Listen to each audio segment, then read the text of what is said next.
arah atau di bagian steering ya. Di sini ada untuk mengatur tinggi rendahnya dari steeringnya ya. Bisa diatur ketinggiannya sesuai dengan kebutuhan atau kenyamanan dari operator atau bapak-bapak sekalian. Gitu Pak. Retardernya itu aktifnya kapan? Aktifnya pada saat bapak lagi laju, kemudian lepas pedal RPM-nya ke atas ya. Maksudnya nggak diinjak lagi ya, dia akan otomatis aktif retardernya. Tinggal bapak sesuaikan berapa kemampuan retarder yang dibutuhkan. Kalau turunannya itu landai-landai aja, ya bapak bisa setel di 25% ya. Ini tandanya 25%. Kalau satu batang. Nanti kalau turunannya kok agak dikira agak curam ya, bapak bisa tambahkan ke belakang.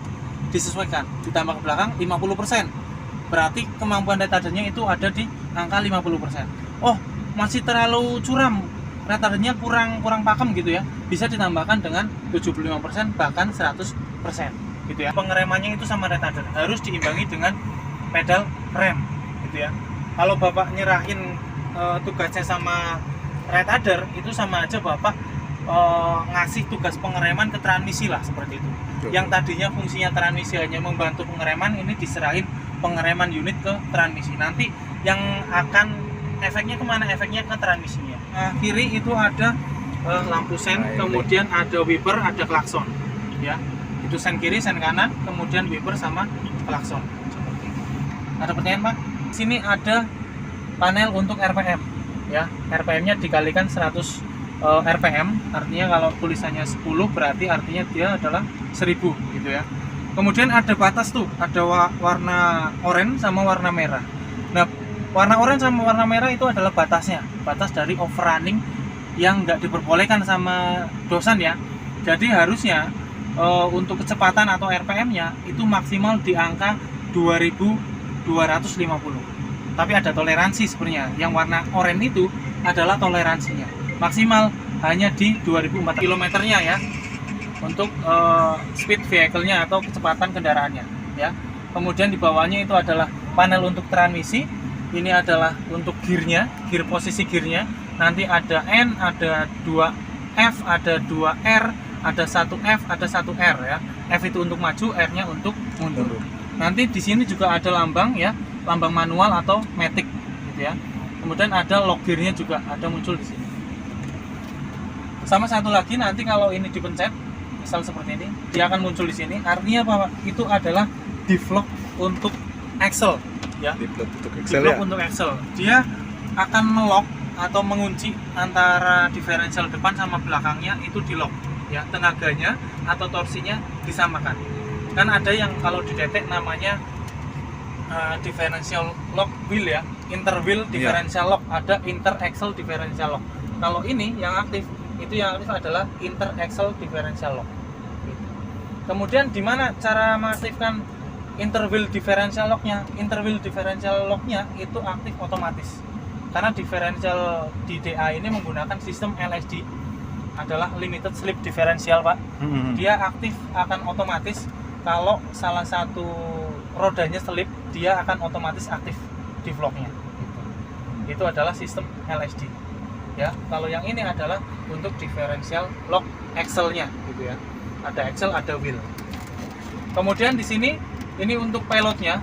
Jadi berapa tonase yang Bapak muat di vessel nanti akan muncul di sini ya. Maksimalnya berapa, Pak? Ya seperti namanya ya. Namanya adalah DA45. 45 di sini adalah tonasenya. Tapi 45 ini adalah 40 ton dengan tonase Amerika. Ya.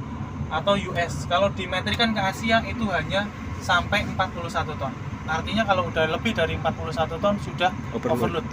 Ya harusnya berapa? Ya 41 ton ke bawah.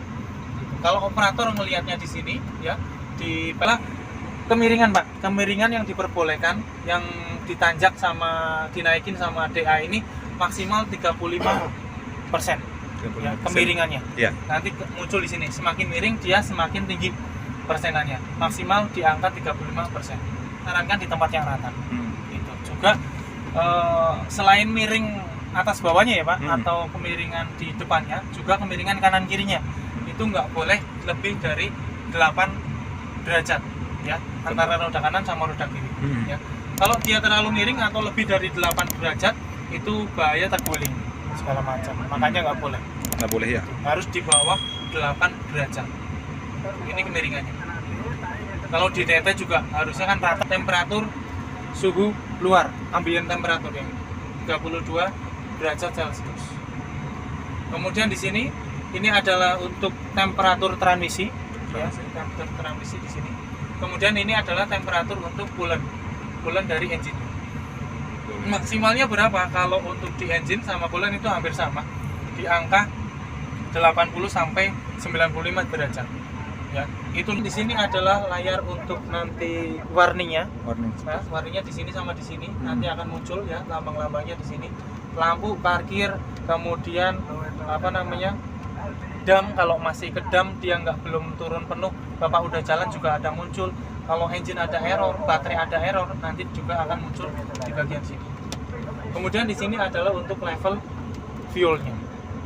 Itu untuk monitornya. Kemudian setting, ya ini setting layar, kecerahannya, lampunya, lampu kerjanya, liter gitu ya. Itu bisa disetting di sini.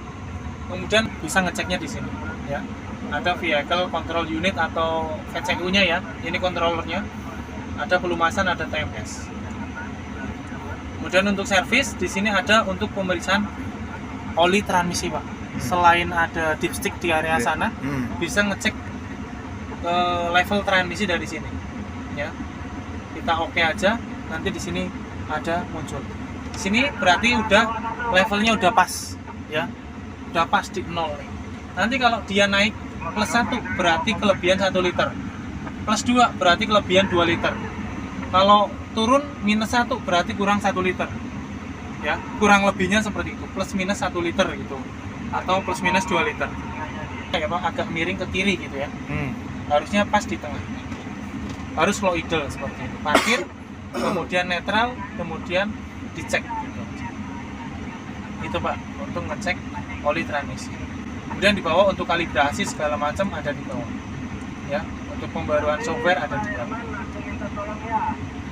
Itu aja Pak untuk menunya ya, tombol menu. Ada yang mau tanyakan Pak? Jelas. Besar, Pak? Cukup jelas?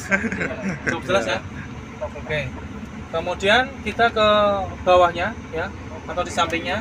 Ini untuk ke USB untuk upgrade software segala macam atau download data. Teman-teman mekanikal Bixindo itu lewat sini. Kemudian ini untuk USB supply. Kalau mau ngecas HP, ngecas laptop bisa lewat sini. Kemudian ini ada gear selektornya. Cara pengaktifnya ya gampang. Kalau dia matic tinggal dipencet knobnya. Ini namanya knob ya, di bagian atasnya. Dipencet, didorong ke depan. Nanti dia akan matic maju atau D gitu ya. Kalau dia mundur tinggal dipencet knobnya, ditarik mundur. Dia akan mundur ya. Kemudian untuk kecepatannya ada 8 kecepatan maju sama 4 kecepatan mundur. Artinya ada R1, 2, 3, 4. Majunya ada 1, 2, 3, 4, 5, 6, 7, 8. Seperti itu. Kalau mundurnya ada berapa Pak? Mundurnya ada 4. Ada R1, ya? R2, R3 sama R4. Itu untuk matic. Kalau untuk manualnya tinggal dipencet knobnya terus geser ke kanan atau ke kiri. Betul. Ya. Kanan untuk nambah, kiri untuk ngurangin. Tinggal digeser-geser aja. Itu untuk transmisi selektor. Kemudian di sini ada parkingnya. Ini aktif. Kalau di nonaktif kan tinggal ditarik ke sini, didorong ke depan. Ya, seperti itu. Kemudian ini untuk tombol damnya. Tombol damnya ya sama kayak dam-dam normal ya. Kalau dia didorong ke depan, dia akan dam. Kalau ditarik ke belakang, dia akan rest. Boleh pencet klaksonnya Mas? Ya. Nah ini ada tombolnya, ditarik ke belakang aja dia akan rest atau ngedam. Kalau Bapak mau menaikkan RPM-nya, tinggal dipencet tombol yang atasnya ini. Dia akan naik RPM-nya tanpa harus menginjak pedalnya. Ya.